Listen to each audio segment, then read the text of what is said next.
I gave my begging for mercy cheating wife second chance. Ended up dumping her again. For the first 4 years of our marriage, my wife, 27F, cheated on me, 28M. I am aware of 4 persons. Probably a lot more. The first thing that comes to me is that I have low self-esteem. At the time, that was very likely correct. It was taken away from me. The first dagger I felt in my heart was when I discovered she had cheated on me 9 months before our first child was born. Should you get a DNA test? I can't since I'm an identical twin with the same DNA. Yes, the first infidelity I am aware of was with my twin, he informed me. I inquired, and she said, no, I'd never asked. Again, when I found out, my kid was 3 years old. I informed my wife that we needed to take a break so that I could comprehend this. I was heartbroken. I still loved her and refused to accept the facts. I kept it pent up.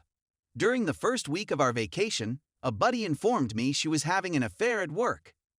I was so upset that I puked and couldn't eat for many days. I decided to try fury instead of melancholy, so I went up to her place of employment to confront them after she informed me it was a lie and hung up on me. I believed I was going to get to beaten when I got there. Her automobile was present, but he was not. She was a mother and a human at the moment. But I still loved her, and all I wanted was for the anguish to cease. So I told her to come home and I'd forget everything. I was desperate for the anguish to cease. I promised God that I would be His best man on earth and that I would study the Bible every day. We were able to figure things out in the end. She returned as soon as I stopped caring. We relocated to Utah because I was promoted. I could see she was unhappy there. Every day during my lunch break, I tried to stimulate and excite her about our new city, but it didn't work. I was kissing her buttocks and I hated myself for it. She did us wrong, not me. We ended up returning home. I allowed her to return 2 weeks early while I packed up the home. My soul sensed something was awry when she went home. I contacted my mother and told her I don't want her to remain at your place. I'm finished. Okay, she said. I was expecting her to answer certainly not. She has my grandchild. Her remark astounded me. I met up with a colleague when we were apart. When she discovered out I was separated, she started bringing me lunch every day. I attempted to inform my wife. She was very opposed to hearing it. I then returned home. I observed the lady drank every day. That night, I slept at my aunt's home with my mother, and around 2 a.m., my wife began blowing up my phone. She inquired whether we could speak. I said, nah. Her buddy left her off in my aunt's driveway after going to a pub. When my mother awoke and overheard part of the conversation, she said, tell her I'll take her mom's. No, I answered, I'll take her there. My mother is furious. I was very perplexed. My mother shouts, deals with off. Inquire as to what she did. What happened? I asked. I caught her with Derek, my younger brother, on the sofa, my mother said. My mother called her a name and ordered her not to speak to me, unless it was for my daughter, and not to attempt to contact me again. My wife reneged on the agreement. Because she was inebriated, I drove her home and confronted her. We didn't have sex, I was simply sleeping next to him, she said. I didn't want to be injured again and experience the anguish, nor did I want to have my kid feel anything. My wife was shouting on the road that she didn't want to live any longer. I brought her inside her mother's home and waited for her to pee butt out so she wouldn't do something dumb. I sobbed when I realized she was asleep. My heart was broken once again. I elected to remain in order to alleviate the discomfort. I remained because I was afraid she would do further harm to me. I remained because I cared for her. I remained for the sake of our family. My baby will not know this sorrow if I remain and absorb the blows. I bottled it all up. It devastated me, and I'm sure my wife saw me broken. I, too, did not want to hear the truth. My wife returned to her hometown the next year to see her biological father's home. A month after that little vacation, I received an FB video call from her ex-girlfriend. My wife, she said, had broken up her family.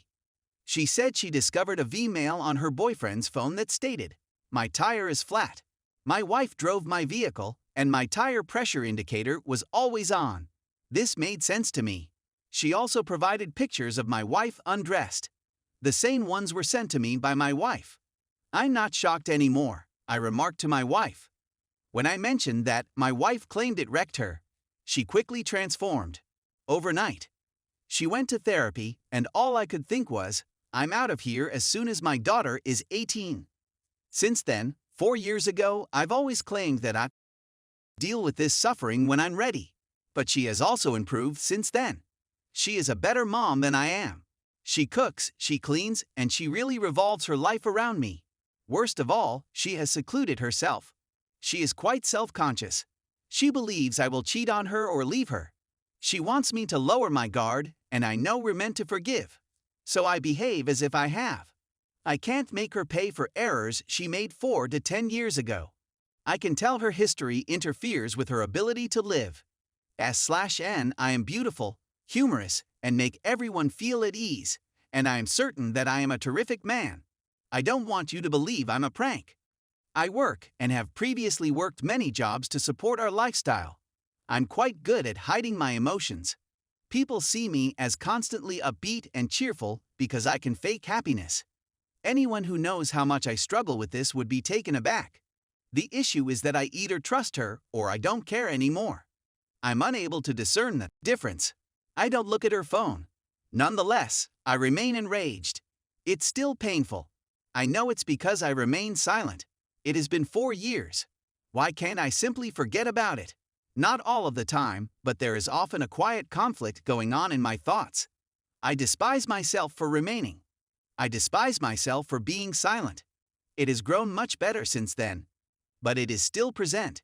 It's really unjust of me to hold this against her since I decided to remain. I know I need to see a professional, but that will be difficult since I will have to conceal my feelings and her fear. If I tell her, she'll realize it's all about her. I recently had an Adderall fixation, which she has thrown in my face a few times before I bring it up. She abruptly came to a stop in the conversation. Do I simply go without telling her why, letting her guess? This way, she won't have to relive her heinous actions, which would send her into a profound melancholy. Is it okay if I attempt to speak to her about it? It's been 4 years. It will eventually expire. It's not fair to bring it up now since I remained. It's also unjust to me since I had to put up with falsehoods and no explanations. Also, why is it necessary to understand the specifics of cheating? Do you want to discover whether your wife has ever committed any acts? Did she get away? Did they make use of a condom? Did they share a kiss, etc.? These particulars seem to be rather exact. Would understanding them not further complicate matters for you? A number of indicators indicate that spouses want specifics. Why? Do specifics aid in healing? I suppose I'm curious what a stranger thinks. Will the agony ever end, with or without my marriage? Story 2. I think I want to leave my marriage but don't know if what I'm feeling is real or if I would be making a huge mistake. How can I be sure I'm doing the right thing? If I do decide to leave, what can I do to make it easier on my husband? I've been married to my hubby, 54M, for 26 years and we've been together for 28. We have 2 children, 25 and 22. My children are the most wonderful people in the world to me. They're fantastic. I've had the feeling for a few years that I'm not happy in my marriage and would like to be alone.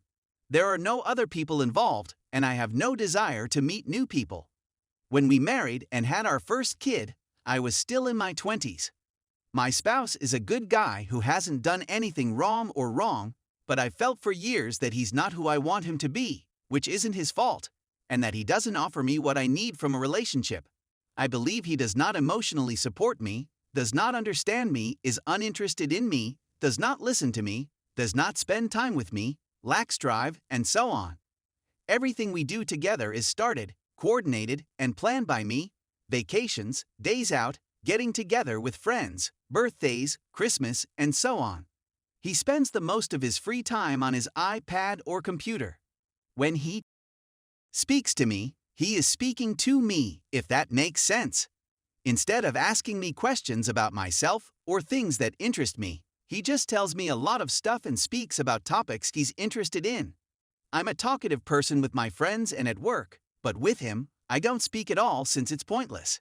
He's not terrible. In fact, I believe he believes we have wonderful talks. It's just that he doesn't listen to me and isn't interested in the same topics I am. I'm not sure whether it's the impact of the epidemic, the frequent lockdowns, or the fact that we're approaching 50 that's making me rethink things so seriously.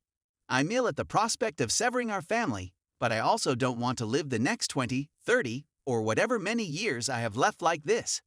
I'm very certain he still loves me and will be sad, and the notion of hurting him and tossing a grenade into his life is what's keeping me from doing anything at this point. But what about me, how I feel, and what I want out of life? My children are still living at home, although the older one will moving in with their partner within the next few months. I would be the one to transfer him into rental housing so he could remain in our house with our youngest. When the youngest departs, we may sell the house and individually purchase a smaller home.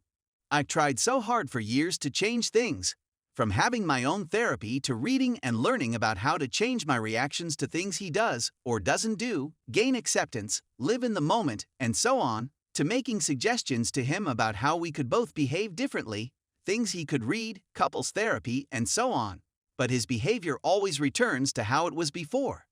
I'm weary because I feel that the connection is absolutely one-sided. We don't dispute, except on rare occasions, maybe because none of us says what we want to. I know I don't.